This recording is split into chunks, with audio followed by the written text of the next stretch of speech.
ભચાઉમાં ગાંજાના જથ્થા સાથે એક શખ્સ ઝડપાયો. ભચાઉ વિભાગના નાયબ પોલીસ અધિક્ષક સાગર સાંભળાના માર્ગદર્શન હેઠળ ભચાઉ પોલીસ સ્ટેશનના પોલીસ ઇન્સ્પેક્ટર ડી ઝાલા અને તેમની ટીમ દ્વારા મળેલી ખાનગી બાતમીના આધારે હિંમતપુરા વિસ્તારમાં તપાસ હાથ ધરવામાં આવી હતી.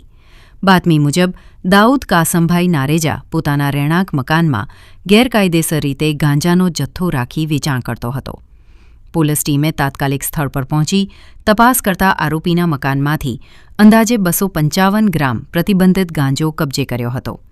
સાથે જ રોકડા રૂપિયા, પ્લાસ્ટિકની થેલીઓ, દસ્તાવેજો સહિત કુલ રૂપિયા 4,80,000થી વધુનો મુદ્દામાલ જપ્ત કરવામાં આવ્યો હતો.